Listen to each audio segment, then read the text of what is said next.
you don't need the most expensive products in order to get this done. Before and after.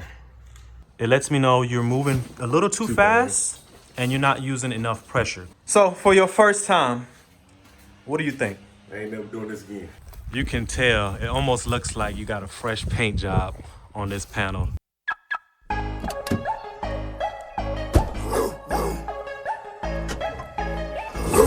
What up, what it is, what's happening YouTube? It's your boy Srtfied, and I'm back with another banger for you guys. Y'all already know what it is.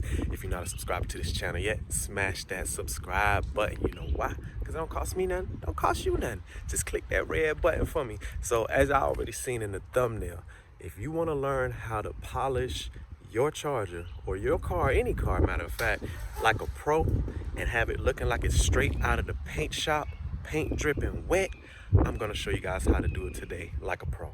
Let's go. So we already got the prep work going on. My dog Bama over here putting in work on his beauty. This chrome right here, this is actually a chrome red right here. This is dope. I done let the secret out the bag. But in the shade, this doesn't do it justice at all. Like, y'all have to see this in the sunlight for it to really pop. But I know you probably seen a lot of detailed videos, especially if you came across this video. You probably seen a lot of detailed videos, and they give you a full rundown of parts, tools, and things that you will need in order to get this done. I'm going to show you the necessary and essential items that you will need for essentially a beginner. He's actually a beginner in this paint correction hobby. I've been doing it for about, I'm gonna say 7 years now. So I wouldn't necessarily say I'm a veteran at it, but I definitely have experience in this. So I kind of say I know what I'm doing in this thing. If you follow me on my channel for a while now, you probably already know One Killer Cat, aka Red Key TV, back when he had his scat pack, when he was named Mr. Ready RT. I ended up doing a full paint correction and ceramic coating on his charger, and it came out looking flawless.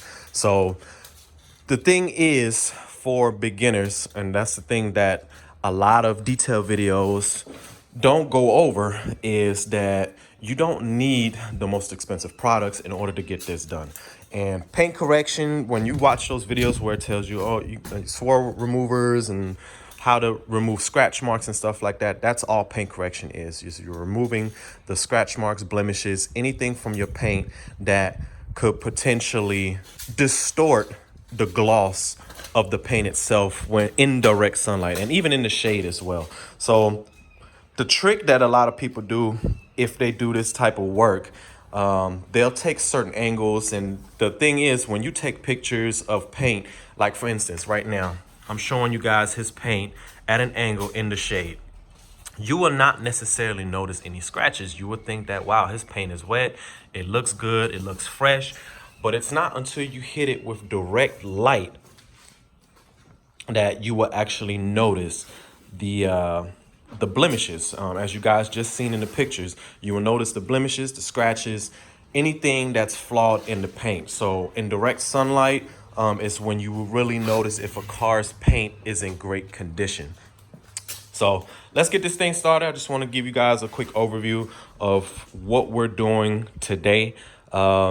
But the basic essentials that you will need, as you already see it right now, is masking tape. So one of the biggest things is you do not want to, especially if you're going to use any type of compound. If you're just going to polish your car, this step is not necessary, all right? But if you're using any type of compound to where you have to cut into the paint to remove those scratches and swirl marks, you definitely want to mask off any areas that you don't want the compound to hit. Prime example is these plastic trim areas right here. Reason why is because as a compound, if you go over this with a compound, you can tend to fade out or lighten up the plastic. It actually scratches the plastic, because that's all a compound is. It's a liquid polish that has abrasives in it. It's almost like liquid sandpaper, for a lack of a better term.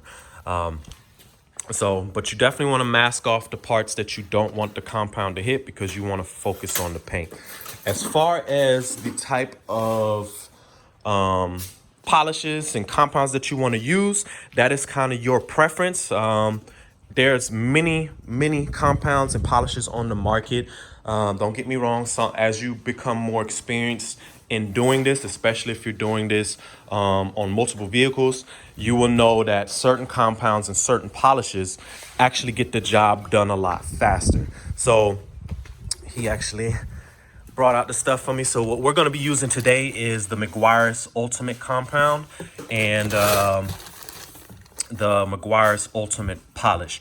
So don't be confused. You can just polish your car and get out some extremely light swirl marks, but my preference is to use a compound first, just to make sure that the paint is as flawless as possible, and then finish it off with a polish in order to enhance and bring out that shine of your paint. And then to top it off, I'd suggest either waxing it, sealing it, or ceramic coating it. What we're gonna do today is actually, we're gonna compound it, polish it, and then we're actually going to ceramic coat it. So in this video's purpose, just because we do not have time today, and that's the beauty of being able to do it yourself and having a garage to do this, is that you can work in sections. You don't have to get this job done all at once, because as you guys will realize, if you try to attempt to do this yourself, this is an extremely time-consuming process. And that's what a lot of people don't realize about when they go to shops and say, oh, I want to get a ceramic coating done. I'm like, okay, well, it's going to cost you this much money. And real quick, follow him on IG right here. This is IG. But it's going to cost you this much money. And ceramic coatings are not cheap. And the reason why they're not cheap is not that the ceramic coating itself is expensive. It's the labor that goes into it that is extremely expensive, because it's time consuming. So you have to get the paint as flawless as possible before you apply that ceramic coating, because once you apply that ceramic coating, anything underneath that ceramic coating is practically permanent. All right. In order to be able to get that out, you have to wet sand the car and then pretty much start the process all over again. All right. But yeah, so these are the products that we are going to be using for today's job. You do want a set of pads. We have a set of finishing pads, which is what we're going to use for the polish. And then we also have a set of heavy polishing pads and heavy cutting pads. All right, so cutting pads, whether it's a heavy cutting pad or a general cutting pad, some pads have different colors. Generally I use a orange pad, which is a general cut pad. It doesn't cut as heavy as the yellow pad, but I highly suggest, depending on the type of car that you're working on, because each car is different. Some cars have a really soft paint, some cars have a really hard paint. For the Dodge Chargers, the paint is a little bit harder than the average car, so you have a little more leeway in order to get the job done. However, the more experience you get, you can kind of jump straight into a heavier pad just to get the job done faster. However, that does not mean your results are going to always come out the same. So do what you feel you're comfortable with based on your experience level. One big thing that I suggest is that you take your time. Just because you have a heavy cutting pad does not mean you should go ahead and just jump straight into that, because you can do damage to your paint if you're not experienced with these type of products. But you definitely need a set of pads, and I highly suggest you get multiple pads. You don't want to get just one cutting pad, one polishing pad, and expect you're going to be able to do your whole car. You can, however, those pads do get saturated, and as those pads get saturated with products, it just takes longer to get the job done, and sometimes those pads get deteriorated, and you'll be stuck until you get another set of pads. So I definitely recommend, to do an entire car, I would say get at least 4 pads of each category that you need, whether it's a heavy cutting pad, polishing pad, finishing pad, waxing pad, or anything like that. So that's the most costly portion of doing paint correction yourself, is getting all the products. As far as the type of machine that you will need, you would want a dual action polisher, which is a DA polisher. What that means is an orbital polisher, for example, rotates. That's all it does. It rotates. That's what an orbital polisher does. You can use an orbital polisher in order to get this job done. However, that is for more experienced detailers, because you can, to make it very simple, you can mess up your paint a lot faster with an orbital polisher. However, you can get it done if you're experienced with an orbital polisher. A dual action polisher, what it does is the pad on the disc actually spins and it oscillates as it's spinning. So imagine this being, actually I'm gonna give you an example with this. So imagine the pad spinning like this and doing this motion at the same time. So it's spinning and doing this motion at the same time. So it actually is more user-friendly for this job, and it actually gives better results faster than an orbital polisher does when it comes to a final step, or to get a final finish. Because if you're using an orbital polisher, you have to result into more than likely switching into a dual action polisher to get the results and the shine that you really want. So a dual action polisher will do everything with one polisher. So get a dual action polisher. One of the big things that a lot of detailers don't mention, yes, expensive polishers, they're expensive for a reason. They have torque managements and things of that nature that help with, as you're putting pressure on the actual pad itself, the motor doesn't bog down to where you lose the rotation and things of that nature, to where you don't lose that cut that you're trying to achieve. However, you can get this done with a basic dual action polisher, like cheaper ones. Let me say that you can get away doing it with cheaper ones. It will just take you a little bit longer in order to get the job done. However, if this is your first time doing this, expect that it's going to take a long time. All right, my average time, just me doing it myself, to do an entire vehicle, paint correcting an entire vehicle that is not severely neglected, takes me about 12 to 14 hours. So just to give you a time frame of how long it takes me, and I'm pretty experienced at this. So for my first time, when I did my car for the first time, it took me 3 days. It literally took me 3 days to get it done. So just make sure you have plenty of time set aside, and you know, to take your time on this. For him, we're gonna focus on the hood today and the two front fenders. All right, I'm gonna show him how to do it on both fenders, and then he's going to do his first try at paint correcting on the hood. So like I said, we're gonna get this thing going. I hope you guys got some good info so far on the products that you guys will need. Yeah, let's get it started. You ready to do this thing, man? Oh, yeah, let's get I don't think he excited. I don't think he know what he in for today. Not yet. So, but let's go. All right, so one more thing, well, a couple more things that I failed to mention during this whole process is you will want some rubbing alcohol, all right? Either rubbing alcohol, or you want to get a product that removes and strips any type of waxes or anything that you have on your vehicle. All right, so you want to have your paint as clean as possible before you start this process. Rubbing alcohol works great. I know Chemical Guys has a spray that's called Clean Slate. Clean Slate works great. It literally, you spray it on and wipe it off, but it strips any waxes, quick waxes, or anything that you have on the car prior to, so you can get the paint as clean as possible. You also want to fill the paint. Technically, because you're doing paint correction, I'm not going to say it's not necessary, but it is recommended. Once you wash the vehicle, you definitely want to clay bar it. All right, so you want to clay bar certain sections, and you want to fill the paint and make sure that the paint is smooth, because if you have any type of abrasives that are stuck on there that a clay bar can remove, as you go over it with a compound, you can essentially scratch the vehicle more in the process of you're trying to actually get those scratches out. So clay bar is definitely a highly recommended item that you want to do. Clay bars are really simple to use. You literally spray it on for quick detailer spray, or you can do it while you're washing your vehicle. That's something that I generally do while the vehicle is wet and has the soap on there. I just go over it with a clay bar, because you just need that lubrication in order to get the vehicle as as clean as possible before you start the paint correction process. All right. But you also want microfiber rags, a good set of microfiber rags, because you know you need to wipe that compound and stuff down, as you will see here shortly. You will need to wipe all that stuff down. So yeah, I'm trying to see what else we got in here.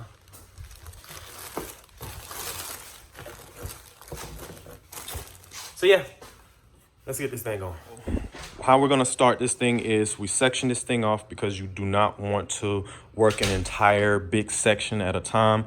I would say a 1 by 1 foot section is what you kind of want to work with, just because it gives the product to actually work into those sections to where it doesn't dry up and break down on you before you get to that area, and you lose kind of the effectiveness of the actual product. All right, so just to show you guys real quick, as you see, all the like the scratches and things of that nature, blemishes, scuff marks.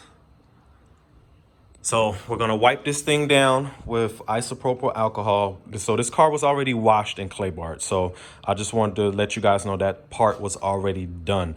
All right, so this car is prepped, but we're gonna wipe this area off with isopropyl alcohol, and then the first step is going to be the Meguiar's compound.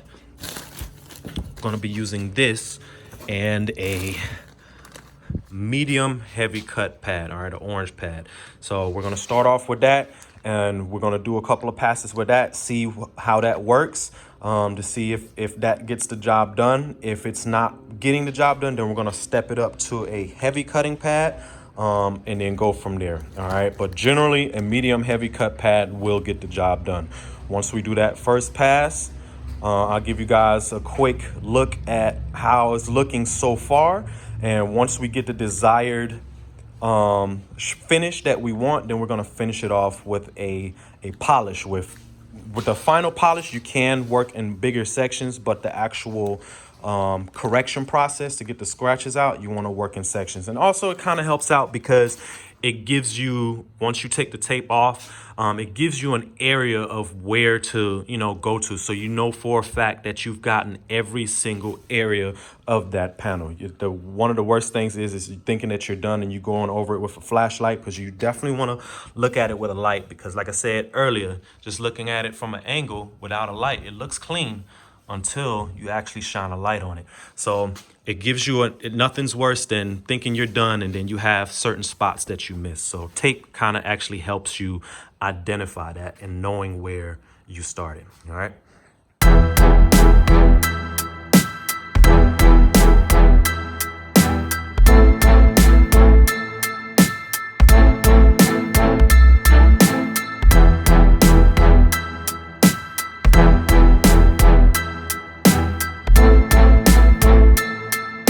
All right, so that was the first pass, and this was before actually wiping off the compound.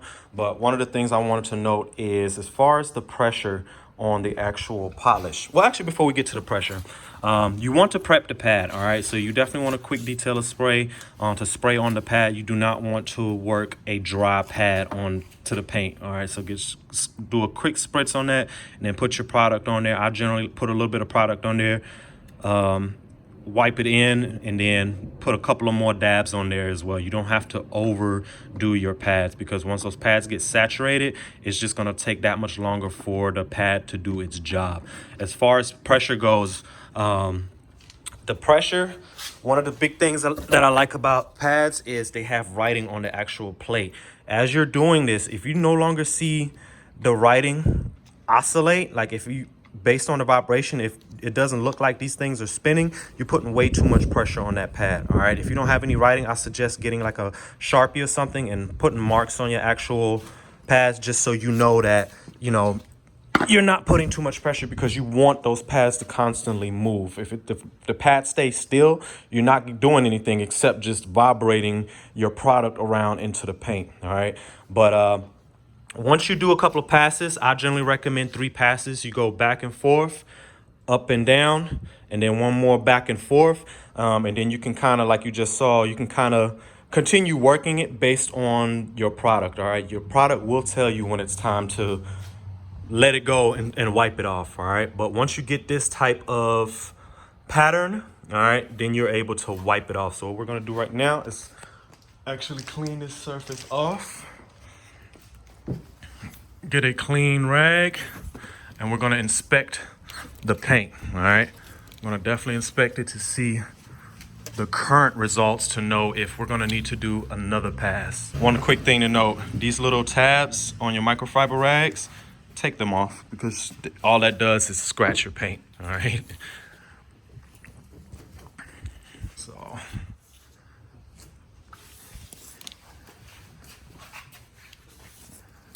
All right, so with a light, as you guys can see, look at that, boom.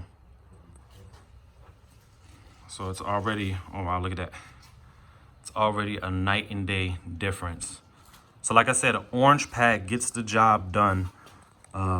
You can step it up to a heavy cutting pad if you want, but an orange pad gets the job done.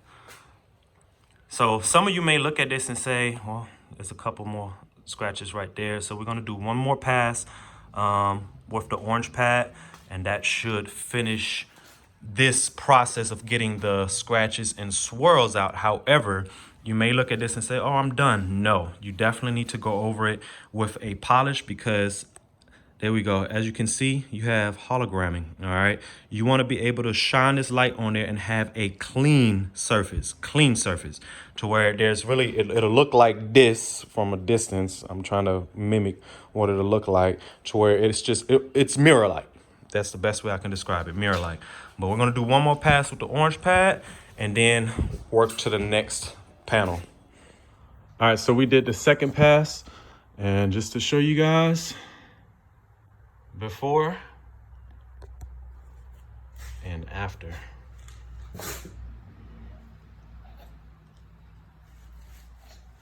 And this is before polishing. This is literally just compounding the paint. One of the things to note, as you guys see some of like the little blemishes in here, in order to get that stuff out, you can go as far as wet sanding or really constantly going over and over and over to get that stuff out. But some things, you know, it's not going to be perfect. However, you can get it as perfect as you want. But his focus was mainly to remove scratches and swirl marks. He does not want to go as far as getting it to the point of a show quality shine, which, like I said, a lot of times you're not going to get to that part, and some things are actually in the paint. This is not a surface thing. So in order to get a lot of the little small things out, you will have to wet sand it to get that, especially like this orange peel and stuff like that. You have to wet sand it to get that stuff out. But yeah, night and day. Night and day. One of the things I forgot to mention, so there are going to be settings on your polisher, all right? So dual action polishers always have settings. During the paint correction process to remove swirl marks, I highly suggest you use the highest to second to highest setting in order to do that. As you put the product on here, put the pad on the actual vehicle and then turn it on, all right? Don't ever turn it on out while it's off the vehicle because you're just gonna sling product everywhere. Turn it on and then also turn it off on the vehicle before you remove it, all right? But yeah, second to highest and highest setting is what I use for the actual scratch removal process. And then the polishing process, I will use a low to medium setting, just because you want to make sure you work those polishes into the actual paint, all right? But again, this is just the scratch removal process with the compound. We still have to go over this with a polish to really make this paint pop, all right? So I'm going to finish these two panels and then go over it with the polish, and then I'll show you guys the final product.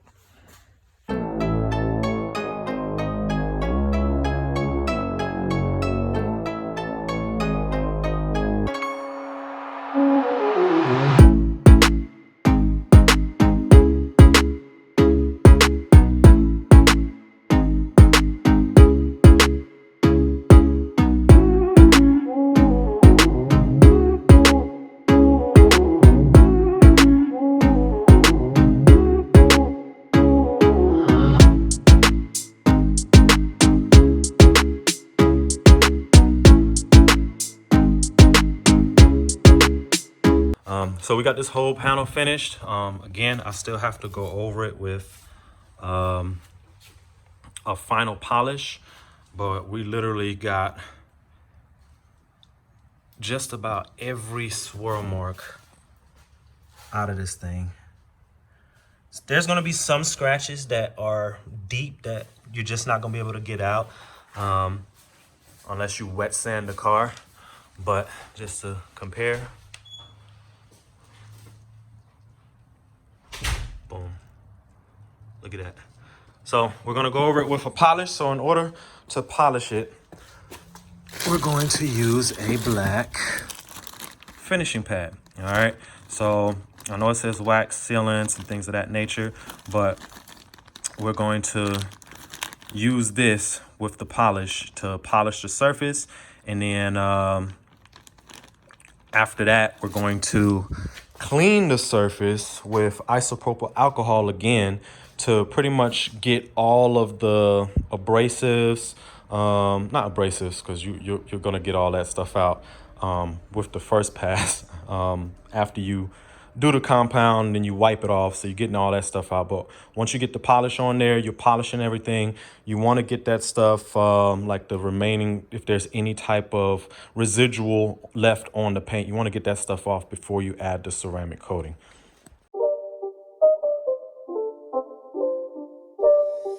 It's not a game, it's a rich thing.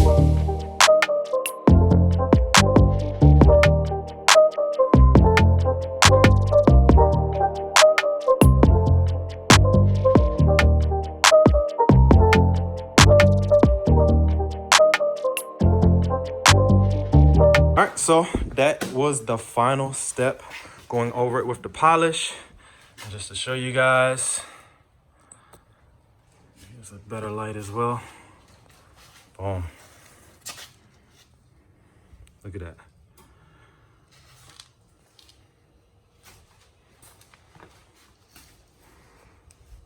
I know the camera can't really make it out, but this is what it looked like before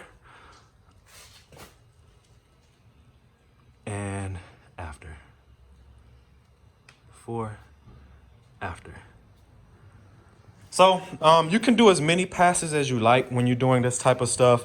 Like I said, as you're doing it, or not as, yeah, you can do as many passes. So meaning that once you do it one time, if you don't have the desired outcome that you want, keep going over it. That's the process of paint correction, is slow, steady, and just constantly look at it. You definitely want a flashlight, because a flashlight will definitely highlight any scratches or blemishes in the paint. And you can do it as, like I said, as many passes as you want until you get the desired finish, which is why I suggest having a multitude of pads, just because sometimes once you get used to the type of product, because each different type of compound, brand and stuff behaves differently. So there are some brands out here that work really fast. There are different pads that work really fast. Those are the foam pads.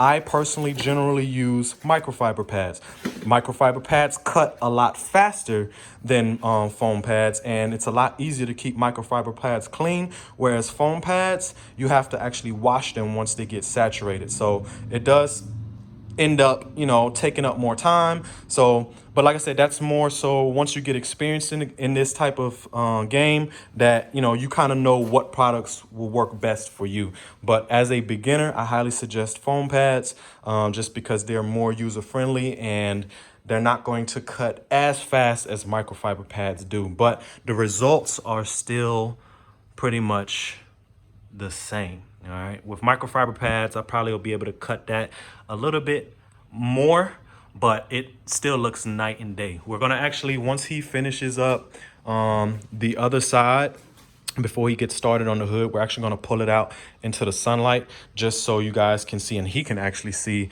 the difference in direct sunlight. Because I mean, granted, with a flashlight, it does highlight the difference, but in direct sunlight, it's gonna look like this panel right here is freshly painted compared to the rest of the car. So the only thing that's left now is to, once he's done, or once you're done with the car and you're ready to actually apply the ceramic coating, again, like I said, make sure you get some isopropyl alcohol, go over that panel, and then apply the ceramic coating on top of that, just so you know you have a clean surface to apply the ceramic coating.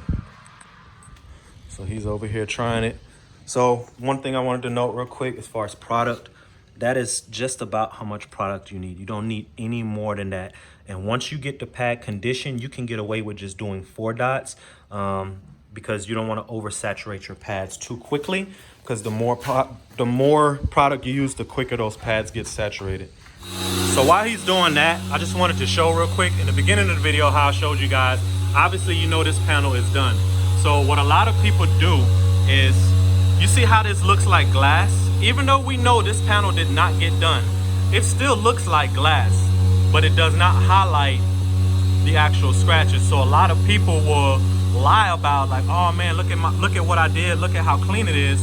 But in reality, it's not clean at all. It has scratches, blemishes.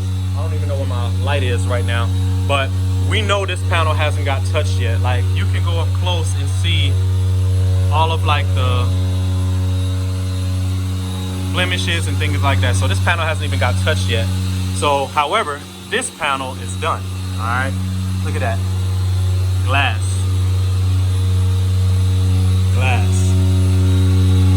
But this looks like glass as well. So the best way to tell this is in direct sunlight. And if somebody claims that they know how to do this stuff and they do a good job, tell them to shine a light against it. Shine a light against it, because that will let you know if they did a good job on this on their cars or not. So he finally got his first pass after. You see like little scratches right up in there. Yeah, so that's basically where I stopped at, right here. Okay, so what you want to do is, it lets me know you're moving a little too fast and you're not using enough pressure. Granted, you don't want to overdo it with the pressure, but you're moving too fast. All right, let the product do its job. Right. Slow is the way. Slow is the way. But he actually did pretty good. All right, so I'm hoping you guys can hear me, but as far as the actual polishing speeds, because I did speed up the footage when I was doing it, this is roughly the speed that you want to go when you're doing this, all right? You don't want to stay stationary in one spot too long, because you will heat up the paint and can potentially burn the paint, but you want to continue moving it, all right? But as far as the actual moving speed, that's the way I would do it and suggest it, all right? So he's going to continue going back and forth, and then he's going to go up and down, and then he's going to go back and forth some more. And after that, you can kind of speed it up a little bit until the product fully breaks down before you stop and wipe off the product to inspect your finish. All right, so he did the second pass, this time with a little bit more pressure and taking his time on it. And let's see what he got. Let's see what he working with. Woo! Oh yeah. Oh yeah. Yep, that's the area he hasn't done. And this is the area he has done. So one of the things like I suggest is making sure you tape off those areas, because you can easily miss, as you can see those little slight swirls right here, you can easily miss that thinking that it's clean if you're just trying to rush it. So if you don't have an eye or don't have good patience, I definitely suggest taping everything off so you know for a fact you got everything. So just make sure you know. I basically just went right here. Yeah. So But I was going to overlap it a little bit, because like I see a little bit up to this point right here. So just make sure you overlap it when you do this top section on top of the 392. But he did a good job. His first time. Oh yeah. So for your first time, what do you think? I ain't never doing this again. No, So- it's good though. You know what I'm saying? Especially having somebody that can really show you what's going on with it. Guys, I definitely wasn't going to attempt this without certified being. So, but like I was telling him before I turned the camera back on, he now sees why paint correction takes so long, because it's a slow process. You want to take your time on this. It's a slow process. So literally that fender over there took us an hour to do. And that's including the polish. Obviously, it took a little longer than that because I'm filming and explaining, but the actual process itself took about an hour. So an hour for that. The hood will probably take about an hour and a half-ish. The front bumper would take about an hour and a half-ish. So just to give you an example of how long this stuff can take. But for him, we're gonna actually just do this in sections. Like I said, he's definitely gonna focus on getting this fender knocked out, the hood, and possibly the front bumper. But as soon as he's done with this fender, we're gonna pull it out into direct sunlight just to show you guys a quick comparison before I close this video out. All right, so he finished the entire panel. He is on the final polishing step now. By myself. He sure did, by himself. Look at that. Beginner, first time doing this. Okay, that's just, make sure after that'll come out with polishing. That's just from the, Probably from what I just did. yeah, that's just remaining product right there. So don't get it confused. Don't look at those lines like, oh, you missed a spot. No, that's just, he can wipe that off with a microfiber rag. But he did a good job. Definitely did a good job. So as y'all can see, this is your first time, right? First time ever. First time doing this. Anybody can do this. Anybody can do this. So instead of going to a shop and paying thousands of dollars for them to do it, you can literally do this yourself as long as you have the time to do it, because it is extremely time consuming. Very time consuming. How long did it take you to just do this panel? And you're not even done yet. You still have to polish it, which that's the easiest It's part. going to be probably about an hour, 30 minutes. Maybe an hour, 45. And that's because this is his first time doing it. So he was taking his time. He did, I think, three total, Yeah. I'm not gonna say passes, but Sections. you know what I'm saying? Probably about 8 passes. Yeah, 8 passes total. So, but he took his time with it, and as he gets used to the actual product and you working that machine, he'll get faster at doing it. But that should give you a good example of how long it takes starting out. So definitely set time aside to do this. And if you have the means to do it, make sure you can work in sections. You don't have to complete the entire car in one day. You could definitely do it in over, 2, 3, 4 days if you can. But I do not suggest driving it until you completely did and protected the sections that you did. So if you're going to ceramic coat it, make sure you ceramic coat the sections that you have completed, just so you know it's done. So one other thing I wanted to mention is, if you're going to do this type of work, if you do not have a garage, I highly suggest getting a garage. Go to like a U-Haul place. Do not do this outside in the elements, because you want to, especially if it's a little windy like it is right now, you don't want, the wind to kick up any type of dirt or anything and possibly get into your pad and into your actual products as you're polishing, just because it's going to make your job that much harder. So, but he's on the final polishing step right now.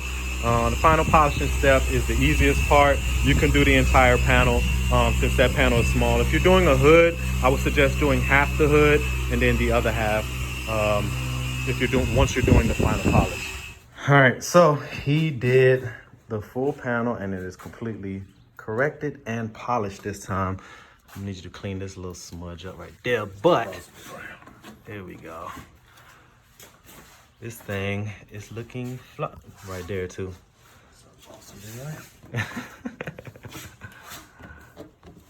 But yeah, he did his thing on that. For his first time too. First time. So we about to pull this thing out since the sun is out. We're gonna pull this thing out and see what this thing looks like in direct sunlight. You excited? Oh yeah.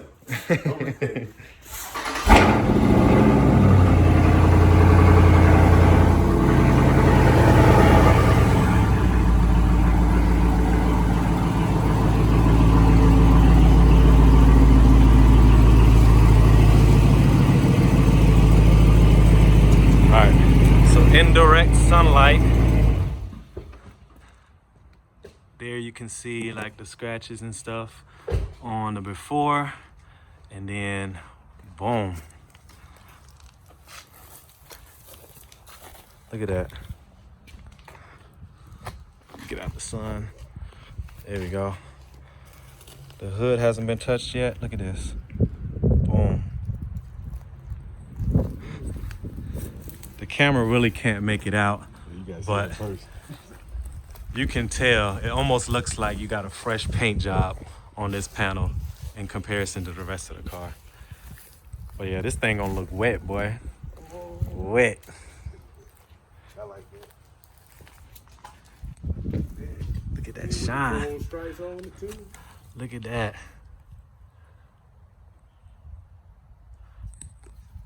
Oh, if you can see it. There we go. I'm gonna use that reflection right there. Look at that. Telling you guys, you can do this stuff yourself. You just have to have the time to do it. Be patient. And then his side, obviously it's not in direct sunlight, but I'm gonna use this area right here. From before. Obviously don't pay that no mind, but from before to after.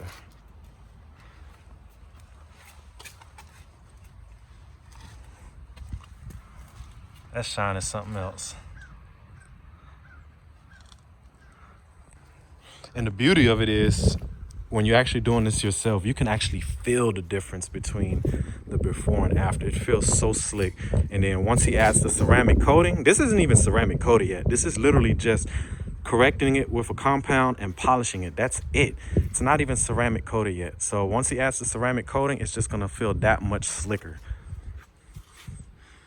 Tell you, man, your whip about to look wet. Wet. All right, so that's gonna wrap it up for today's video, y'all. I'm hoping I covered all the basics in this video. If you guys have any questions, please hit me in the comments below and I will answer all your questions the best way I can. You can also hit me up on Instagram as well, and I'll answer any questions you have at that point also. But like I said, paint correction, scratch removals, swirl removals and stuff like that is a time-consuming process. So if you guys are attempting this, like I said, make sure you set aside the time to do so, especially if it's your first time doing it.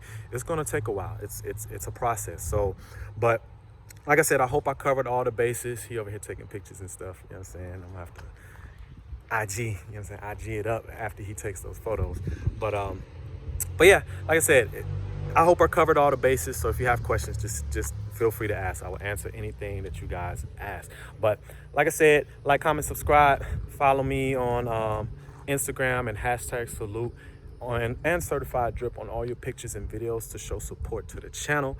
And stay posted. Like I said, hit that notification bell if you haven't already done so you don't miss any upcoming bangers that I'm dropping on the channel.